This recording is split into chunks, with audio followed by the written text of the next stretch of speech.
What's up, guys? Talk a little bit more about sleep, because I've talked about sleep plenty of times in my videos, and if you're watching this, you likely, don't have your sleep schedule figured out, or you're getting it better, but you're figuring out ways that it works or what doesn't work. I'm just going to tell you a little bit about me and sleeping and how I do it. I'm probably going to do another video because there's so much info I can go over about this stuff, but sleep is your most important resource, right? For anybody, sleeping, you get up in the morning, right? If you got up after 5 hours, you got up after 8 hours, later in the day, your body's going to feel it, right? And so are your muscles, so is your brain, so is everything in your body, right? You operate off sleep. And sleep is a very weird thing when you think about it. You just close your eyes and then you're like in your unconscious for 7-8 hours, right? And, sleep schedules are hard to figure out. So I'm going to tell you how I figured out mine and how it's pretty easy for me to maintain, right? So I'll start off with a little story here. So I was younger, playing video games. I got my first Xbox around Christmas time, and when I was about 11, 12, I think it was the Xbox One S. And right when I got that, it was BO3 and Fortnite all the time, dude. That's all I was playing. And GTA 5. GTA 5 was so fun. But that's kind of what I was playing, right? I'd stay up late. That's where I started staying up really late. Going to school with 4 or 5 hours of sleep and then falling asleep in class. Wasn't a good look. And it was like that probably until about sophomore, junior year of high school.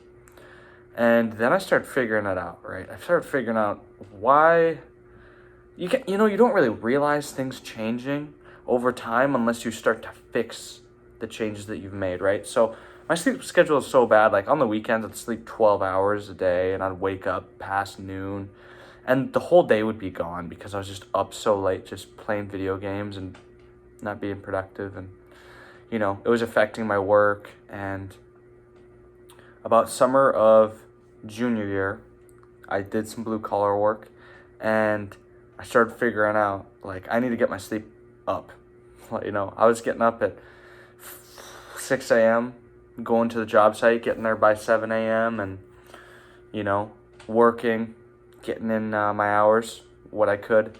And I started to realize, I'm feeling terrible at work.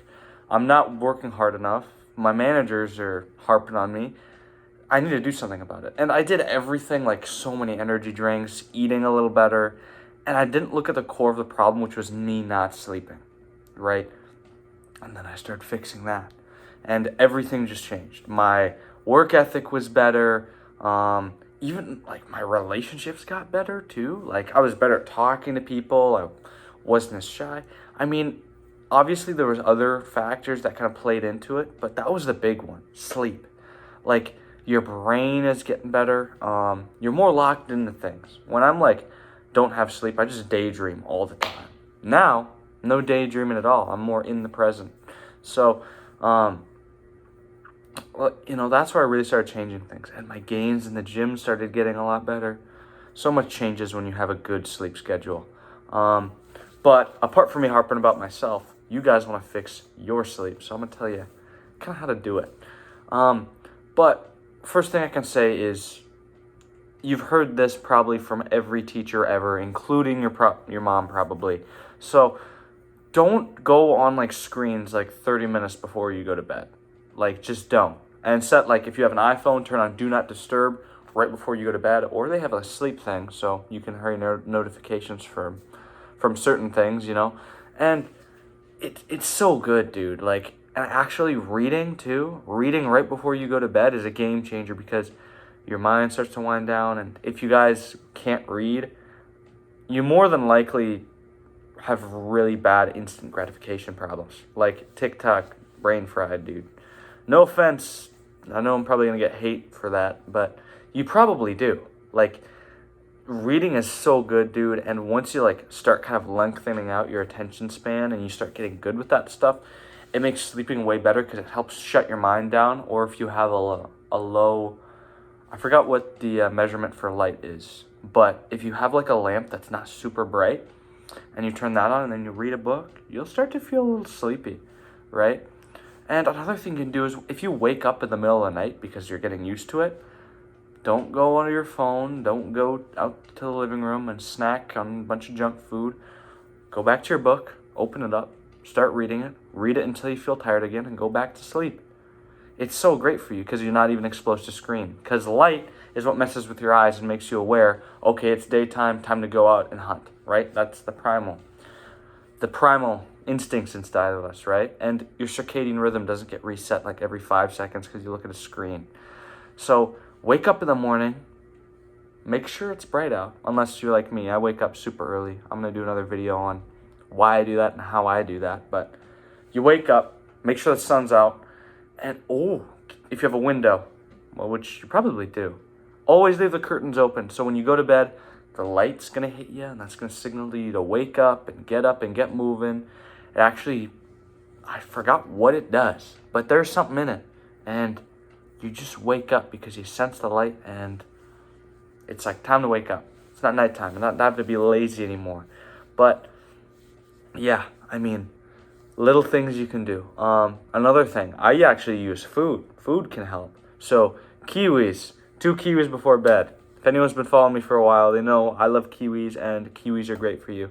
They're the only superfood ever. So eat them. They're crazy good for you. Double like the potassium in a banana and crazy vitamins. They're insane. Do not skip out on kiwis. So 2 kiwis before bed resets serotonin levels, I believe. So if you really need to get into sleep, it kind of helps adjust when to increase your melatonin levels for your body. And another thing, I can't forget about melatonin. Melatonin supplements.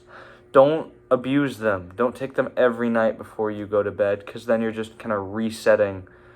Like, your body's relying on melatonin. It's like, okay, I don't need to produce it anymore. So then you're going to have a cycle where you need to take it to go to bed because your body relies on the supplement so much, right? So, yeah, be careful with that stuff, fellas. But anyways, I think that's pretty much about it. Can't really think of anything else. The big thing is don't be afraid to be bored and lay in bed and just be awake, because it's not the end of the world to just be alone and thinking there, and people need to get bored more, and eventually you'll get tired. So big thing is wake up. If you sleep in, wake up right when it's daylight out. Stay awake the whole day. Don't take any naps. Right when you go to bed, going to be very easy. All right, my friends, you guys hopefully figured out a little bit more about sleep and how to fix your sleep schedule. So you guys have a great day. Peace out. You guys need any help, any advice, feel free to book a call in my link below or in my comment section. Just hit me up. So, or if you want to see what I'm up to, 500 push-ups a day right now. So hit up the Instagram. But you guys have a great rest of your day. Peace.